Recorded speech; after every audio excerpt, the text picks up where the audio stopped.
Welcome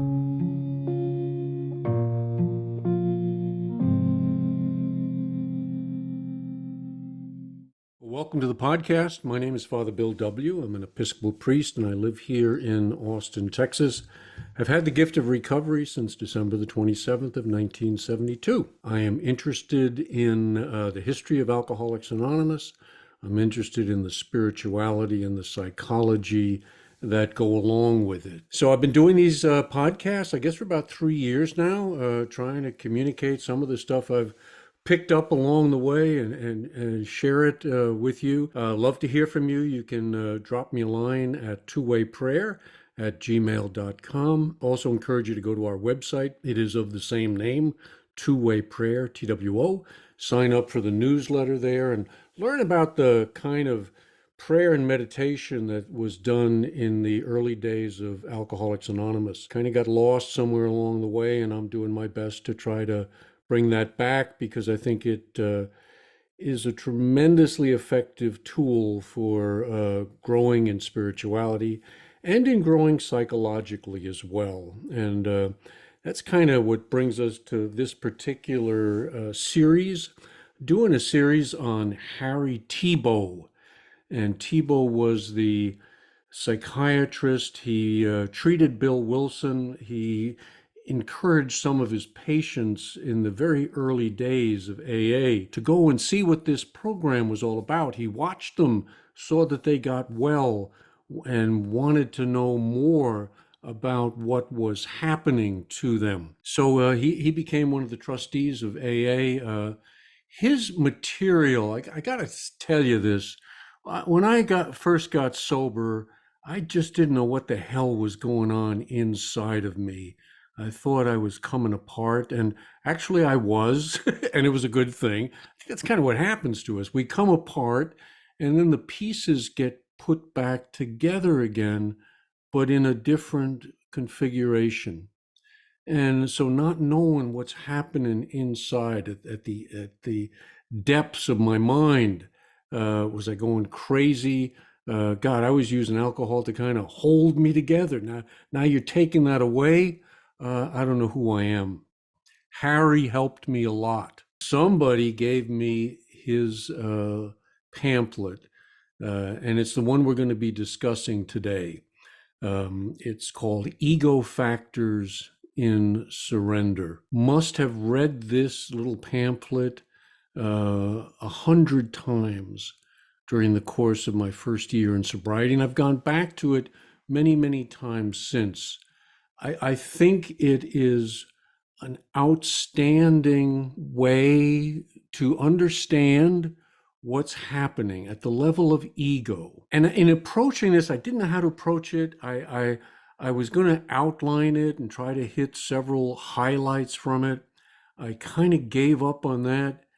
Harry expresses it very nicely himself. What I finally came up with is, I'm going to read this sucker. And I'm going to put a copy of it in the show notes. You can also get it online. Just put Ego Factors in Surrender. You'll get a copy. Silkworth.net has a copy. I'll put a link to that in there as well. Really encourage you to read it. That's what we're going to do. I'm going to stop as we go and share some insights, or at least what this brings up in me. How far I'm going to get in this podcast, I have absolutely no idea. We may just get a page of it done, but we'll get as far as we can. If we have to, I'm sure we'll break it up into two sections, 2 episodes. But anyway, that's the background. Let's go ahead and get started, and I hope you'll stay with it. I think this is really important information for every alcoholic and addict to have in their toolkit. Harry starts with an introduction. In the past 15 years, my understanding of the nature of alcoholism as a disease has been influenced largely by insight into the mechanism at work in the Alcoholics Anonymous process. In this article, I propose discussing A, what factors in the individual must surrender, and B, how the surrender reaction changes the inner psychic picture. Psyche, you have your mind. A lot of these things we really don't understand too well, but the psyche is the soul. It's the whole person, and we don't even have we don't have a full grasp on what it is. But it's the conscious mind, it's the unconscious mind, it's the collection or connection rather that we have with one another. It is who we are at our depths. So, how does the surrender reaction change the inner psyche of the individual? Because that's where the change has to happen. In a previous article, I noted the presence in the alcoholic of an apparently unconquerable ego. It was this ego which had to become humble. The first part of the present communication will be devoted to an elaboration on the nature of this ego factor. So he's going to do his best to try to explain to us what is our ego. We use the term a lot in 12-step. We throw it all around. We do it kind of poorly. So pay attention. This will give you a deeper appreciation of what's being spoken of when we use the term ego. He says, the use of the word ego always involves the possibility of confusion. For a time, therefore, I considered a substitute term. That idea was set aside because despite possible misinterpretation, the word ego is current in everyday language in exactly the sense in which it will be employed in this discussion. The expression, he has an inflated ego, is self-explanatory. It evokes the picture of a pompous, self-important, strutting individual whose inferiorities are masked by a surface assurance. Such a person appears thick-skinned, insensitive, nearly impervious to the existence of others, a completely self-centered individual who plows unthinkingly through life, intent on gathering onto himself all the comforts and satisfactions available. He is generally considered the epitome of selfishness, and there the matter rests. This popular view of ego, while it may not have scientific foundation, has one decided value. It possesses a meaning and can convey a concept which the average person can grasp. This concept of the inflated ego recognizes the common ancestor of a whole series of traits, namely that they are all manifestations of an underlying feeling state in which the personal considerations are first and foremost. So he's going to be talking about ego. We're going to use that word. It's not exactly what is meant by the psychological definition of ego, which he will get into, but it is the popular one.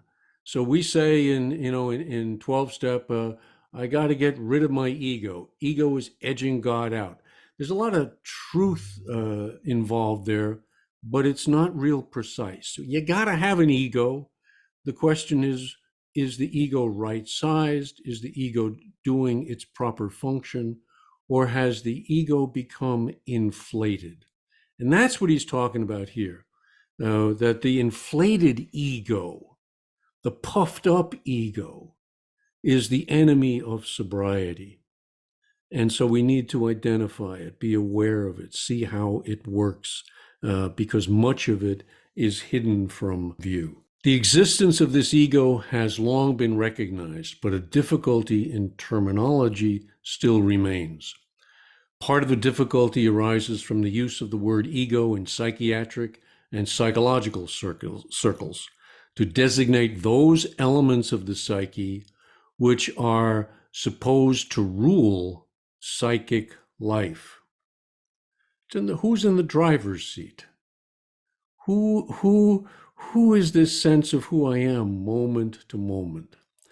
And now it's going to go into some Freudian concepts. I think it's worth diving into Freud.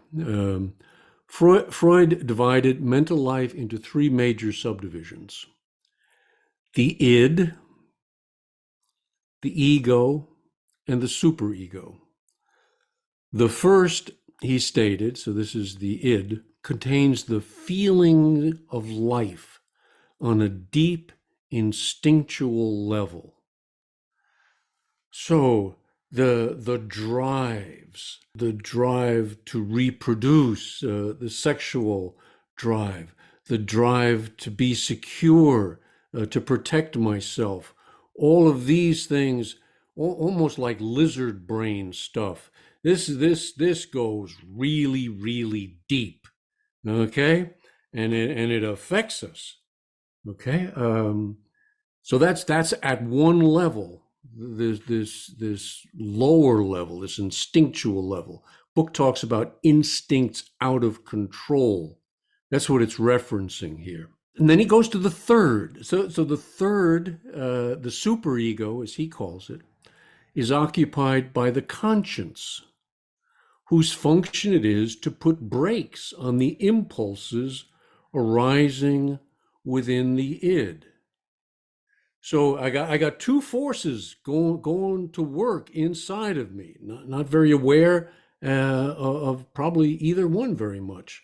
One is these instinctual drives, you know, eat, kill, sex. I mean, very basic stuff that's pushing up from the unconscious, and then coming down also from the unconscious is the superego. This is Jungian, this is Freudian, excuse me, Freudian terminology. The superego, the conscience saying, don't do that, you know? And out of these two competing forces, one kind of coming quote from above, the other from below. It's not exactly the way it is, but think of it that way. But these two forces coming at me, coming at one another, in the middle of these is the third, and this is the ego. The ego, he says, should act as a mediator between the demands of the id and the restraints of the superego, which might be overzealous and bigoted. Certainly is. Freud's own research was concerned mainly with the activities of the id and the superego. The void that he left with respect to the ego is one that his followers are endeavoring to fill, but as yet with no generally accepted conclusions. So we are in new territory here, you know. Who am I? Is a very basic question, and it's a very deep question, and it opens us up to layers and layers in psychology, in theology, in many fields, anthropology. Who are we? Who am I? You know, this I is this sense of self. He's saying here that in Freudian terminology, he didn't spend a lot of time looking at that. In many ways, we are a mystery. We are a mystery, and life is a mystery, and we got to learn how to live it. So we won't get into that too deeply. The word ego, however, he says, has been preempted by the psychiatrists and psychologists, although they do not always agree among themselves about the meaning to be attached to it. The resulting confusion is the more lamentable because almost everyone, layman or scientist, would agree on the concept of the inflated ego. It would be helpful if other terms were found for the ego concepts about which there are differing views. The solution for this dilemma, in this article, he says, will be to indicate with a capital E the big ego, and without a capital to identify the personality aspect, which Freud had in mind when he placed ego between id and superego. So most of the times, 98% of the times in this episode, when we say ego, we're going to be talking about inflated ego. Okay. So with that in mind, it's now possible to consider the first issue, namely the ego factors in the alcoholic, which through surrender become humble. The concept of the enlarged ego, as noted previously, is available to common observation. Those who do not recognize it in themselves can always see it in some member of their family or among friends and acquaintances, not to mention patients. Everyone knows egotistical people and has a perfectly clear idea of what that word means. Besides egotistical and the series of words mentioned earlier, adjectives which help to round out the portrait of the egotistical person are, hang on to your seats because this is fourth step inventory sort of stuff, eh? Prideful, arrogant, pushing, dominating, attention seeking, aggressive, opinionated, headstrong, stubborn, determined, and impatient. So you just did your inventory, probably. I mean, I certainly did. I mean, when I started seeing this, oh, okay, this is what we're talking about. These are some of the things that are going on inside of me. I'm not real clear on understanding them, where they come from, but I know they seem to kind of reach up from the depths and take over in my life. All these terms are inadequate, he goes on, however, because they describe only surface features without conveying any feeling of the inner essence from which the ego springs. Unless some appreciation for the source of the ego is gained, the dynamic import is lost and the term may seem merely a form of name calling. So we're out to understand this stuff, not to feel guilty about it, shameful about it, or to even blame ourselves for it. It's the stuff that's going on deep inside, and it's going on in most of us, okay? Alcoholics or not alcoholics. It's easy to say someone has a big ego without awareness of what is really happening in the deep layers of that person's mind, without perception of the ego, nor is it a matter of intellect. The need here is to lay hold on this is the important part, inner feeling elements upon which the activity of the ego rests. Stuff is going to come up, stuff is going to come at us, stuff is going to overwhelm us. And it's going to overwhelm the real ego, not the inflated one, the real ego. Jung talks about it like a little cork floating on the sea. So the cork is the conscious awareness of self, sense of self, but it's floating on a sea of unconsciousness that it is not aware of. I mean, the oceans goes down miles and miles in some areas. And that's kind of the way the human mind is. We think we're in control. We think we're in charge. We're far, far from it. Stuff is surfacing constantly in our minds. It's convenient for the exposition of this inner functioning to reverse the usual sequence and to present a conclusion in advance of the evidence on which it is based. This is briefly, and this is the important line, that the ego is made up, the inflated ego. The inflated ego is made up of the persisting elements in the adult psyche of the original nature of the child. Read that one again. The inflated ego is made up of the persisting elements in the adult psyche of the original nature of the child. When I'm feeling arrogant, pushing, dominating, attention-seeking, aggressive, opinionated, headstrong, stubborn, determined, and impatient, when I recognize that happening to me, sometimes I'll ask myself, how old do you feel right now? You know? And I feel like I'm 5 years old, 6 years old inside. You know, it's not a solution to it, but at least it's the beginning of an awareness of what he's talking about, the persisting, the stay with you elements of the original nature of the child. When I started studying alcoholism and addiction to get into the field many, many years ago, I went to a psychologist and I said, hey, Jack, I really want a really good book that will help me understand the mind of the alcoholic and the addict. And he said, well, that's easy. Just go get yourself any good book on child psychology. That one hurt a little bit.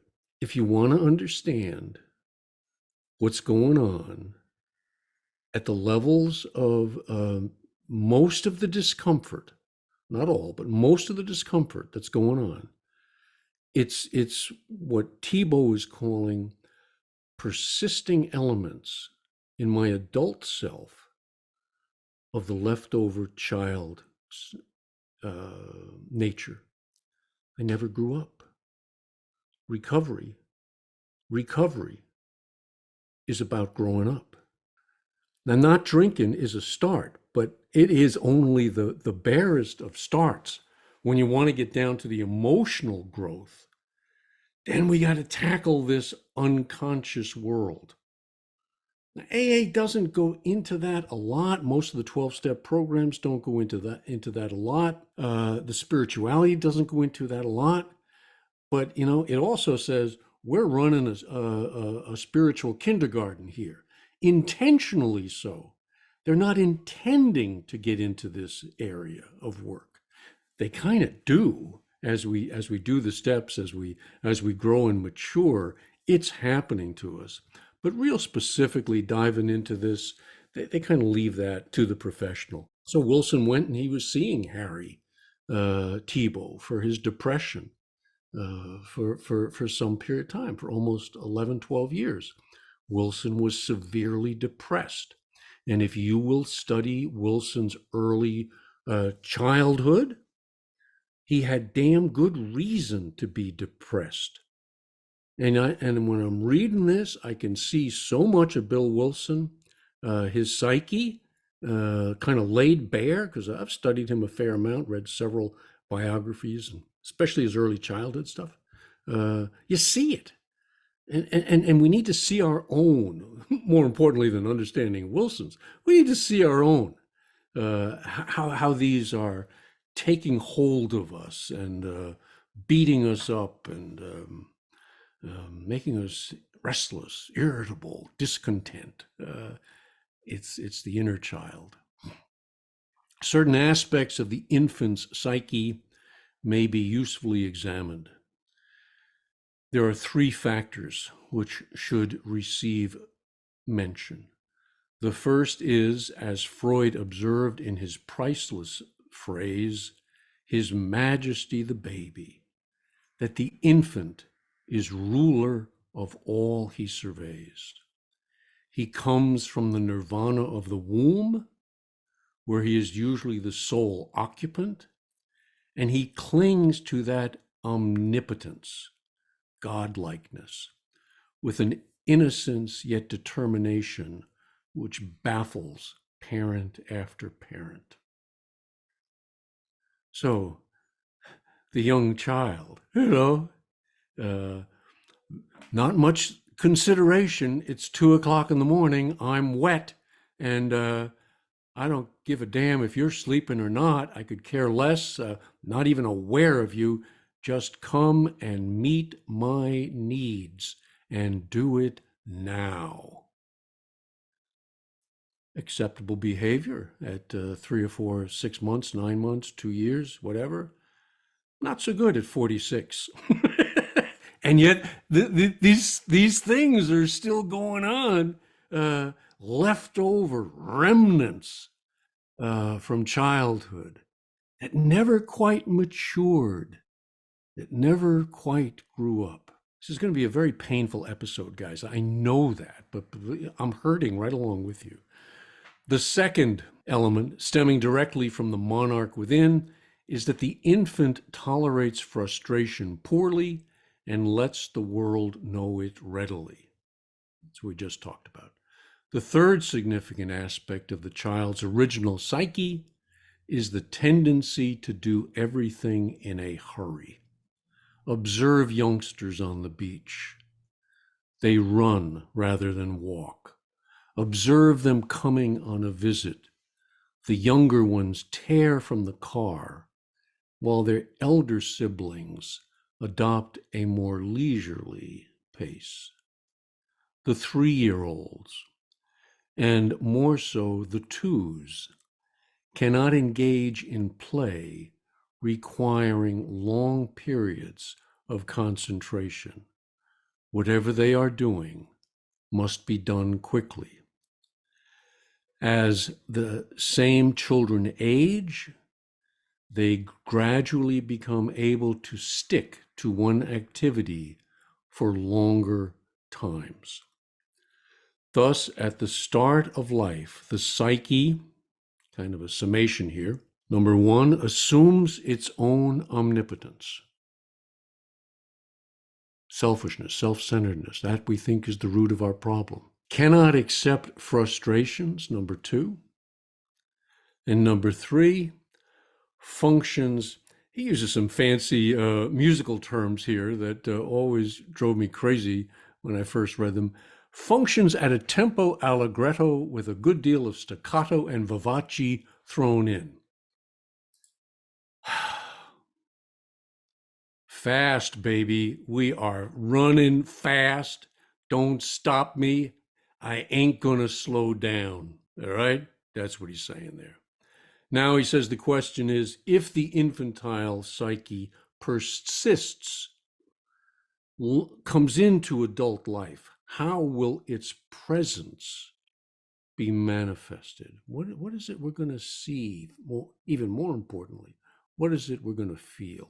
In general, when the infantile traits continue into adulthood, the person is spoken of as immature, a label often applied with little comprehension of the reason for its accuracy. It is necessary to link these 3 traits from the original psyche with immaturity, and at the same time show how they affect the adult psyche. If this is done, not only will the correctness of the term immature be apparent, but moreover, a feeling for the nature of the unconscious underpinnings of the ego will have been created. In other words, if we can spot it and raise it up into consciousness, and that's the goal here, hey? It is to make the unconscious conscious. Because if I can't do that, I'm not going to be able to. I'm just going to bounce, just keep bouncing, which is what we do. And if we're in a hurry, we're on the go. We won't stop. I mean, I've said this before. I knew 2 things when I finally got sober. One was don't drink, and the other was don't run.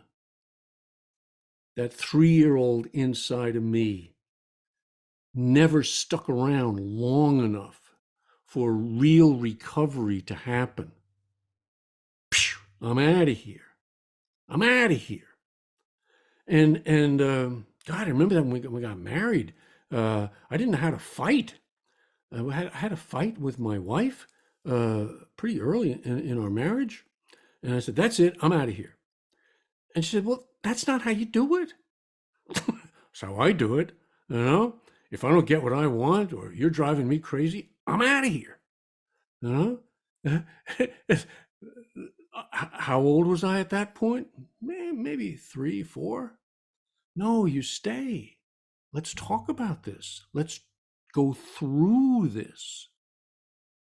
Oh, not drinking, guys, is the easiest part of this deal. This is the discomfort stuff.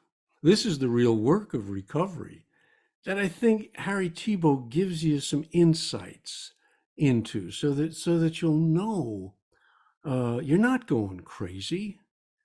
You feel like you're coming apart, and let's take ourselves apart and let's look at those parts and let's grow through this rather than run away from it. This little next section is called Recognizing Immaturity. He says 2 steps can aid in recognizing the relationship between immaturity and a continuance of the infantile elements. The first is, by an active imagination, to see these original traits in an adult unconscious. The validity of this procedure is founded upon modern knowledge of the nature of the forces operating in the unconscious of people of mature age. The second step is to estimate the effect that the prolongation of these infantile qualities will have upon the adult individual. He'll explain this, so don't get too worried by that.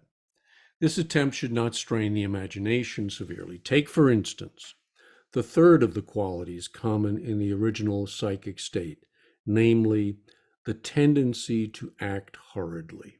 So that's the one he's going to put under the microscope. If that tendency prevails in the unconscious, what must the result be? The individual will certainly do everything in a hurry. He will think fast, talk fast, and live fast.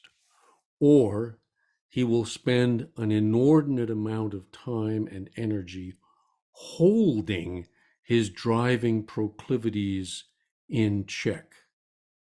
It's worth a pause. So some of us are just going to give in to this stuff and go live wildly, or some of us are going to kind of hold back and push down these inner traits that are driving us from below. You go either way, but you're still going to be reacting to them. Often the result will be an oscillation, a back and forthness between periods of speeding ahead, followed by periods during which the direction of the force is reversed, the brakes, the superego, being applied in equally vigorous fashion. A lot of alcoholics and addicts get diagnosed manic depressive. I'm in a manic phase. I'm out there, woohoo, doing all sorts of crazy crap. All right? Followed by what? Depression. Push that stuff back, get it back in the bottle, get back in the basement. They say, hey, wait a little while before we do the manic depressive testing on individuals. We may have that condition, but it's pretty damn common amongst addicts. Racing forward, followed by periods of deep depression, remorse, what the hell did I do, guilt, shame. And then how do I break free from that? The only way I know is to go back to using the stuff that's prolonging my own stuckness, eh? The parallel of this behavior of the alcoholic will not be lost on those who have had experience with this class of patients. Well, hell, we've had experience with ourselves. Let us take the same trait of doing everything in a hurry and apply it to the word immature. Few will deny that jumping at conclusions, doing things as speedily as possible, give evidence of immaturity. It is youth that drives fast, thinks fast, feels fast, moves fast, acts hastily in most situations.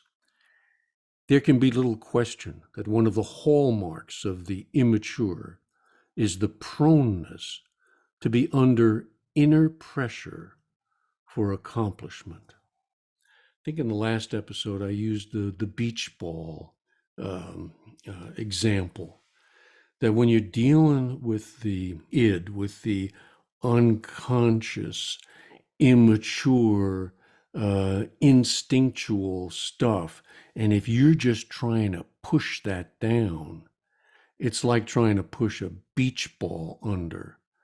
It's gonna pop up, all right, and it's gonna pop up with some force, all right, because you're building pressure as you keep it down. This is why step 10, I think, is so critical. My deal is two-way prayer, but the biggest part probably of two-way prayer is step 10. I got to watch myself to know what the hell to pray for. Prayer isn't just some lovely, oh, here I am, God, to do your will. Lovely, lovely. Here we are. I'm ready to go. I've got my pencil and paper. Have at it. Well, it's nice, but it's not nearly as helpful as what the hell was going on with me yesterday when I wanted to kill somebody. What was going on when I was sitting in the car at that red light and I was frustrated as hell? What was going on when I said this to myself or that to myself? You want to do some real growing in spiritual, towards spiritual and emotional maturity. Step 10. Followed very quickly by step 11. I can't overcome these things, but there is also within me a power that can. And that's the handoff here. I recognize, I move towards, I ask, it comes. And that's how change happens. Not that I push that immature stuff down, but that I bring it up. I look at it, I examine it, I bring it to God, I own it, and I stay with it long enough for the change to happen. Big plans, big schemes, big hopes abound, unfortunately not matched by an ability to produce. But the effect upon the adult of the persisting infantile quality to do everything in less than sufficient time can now be seen in a clearer light. The adult trait is surely a survival from the original psyche of the infant. Okay, so that's the going fast, running ahead. The two other surviving qualities of the infantile psyche similarly contribute to the picture of immaturity and also indirectly help to clarify the nature of the ego with a capital E. The first of these, the feeling of omnipotence, when carried, omnipotence, all powerful, all right? I can do anything. Godlike.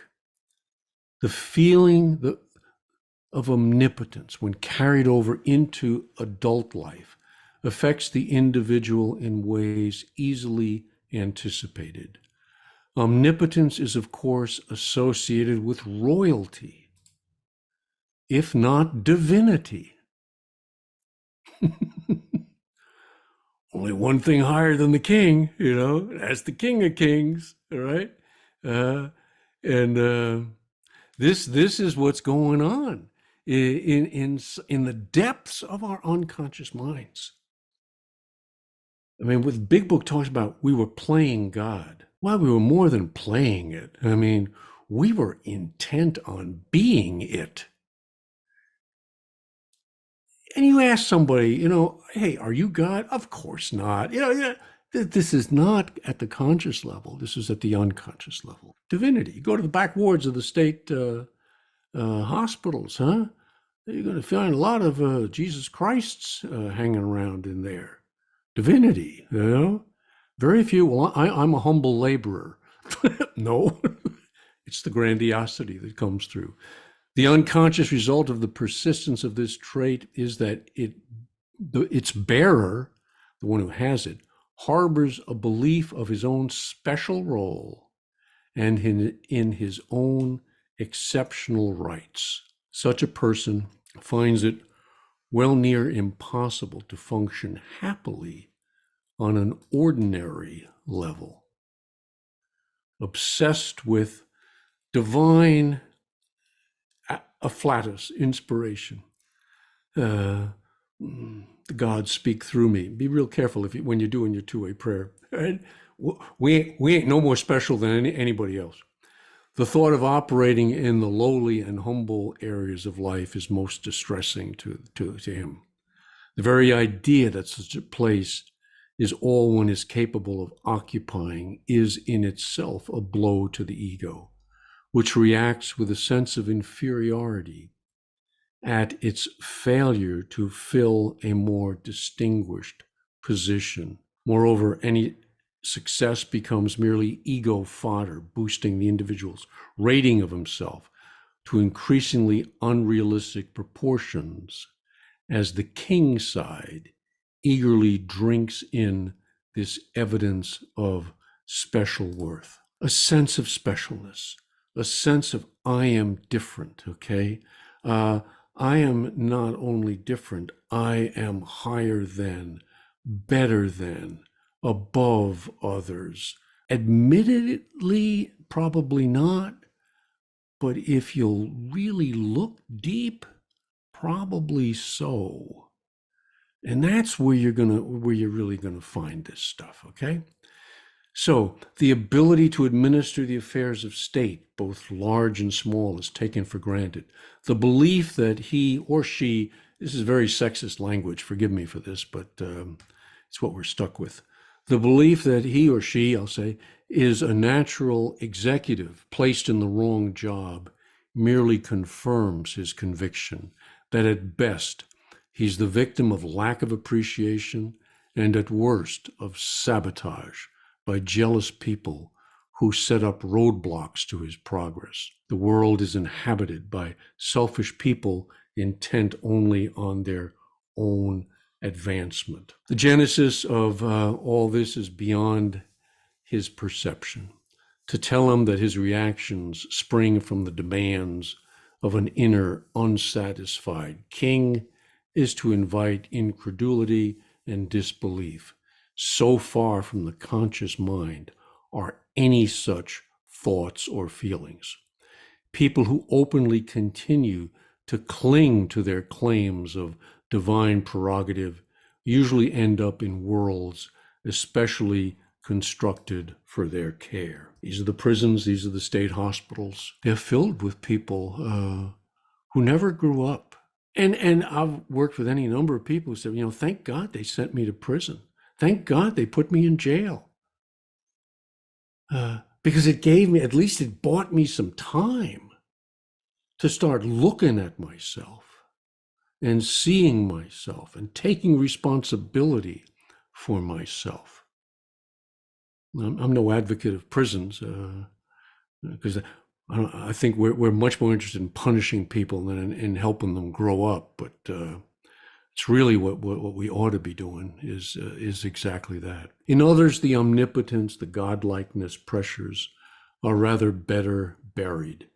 The individual may admit that in many ways he acts like a spoiled brat, but he is scarcely conscious of the extent of the tendency, nor how deeply rooted it may be. He, like most people, resolutely avoids a careful look because the recognition of any such inner attitudes is highly disturbing. The unconscious credence in one's special prerogatives savors too much of straight, unadulterated, let's say, selfishness to be anything but unpleasant to contemplate. And so, for the most part, people remain happily ignorant of the unconscious drives which push them around. They may wonder why they tend to boil inside and wish they could free themselves from a constant sense of uneasiness and unsettlement. They may recognize that they seem jittery and easily excited and long for the time when they can meet life more calmly and maturely. They may hate their tendency to become rattled, but their insight into the origin of all of this is next to nothing, if not a complete blank. The king lies deep below the surface, far out of sight. Okay, next one is the inability to avoid frustration. And we'll pick that up on the next round. What are we trying to say here? That there's lots of stuff that's going on in our minds, at the deepest level of our minds, at the unconscious levels of our mind.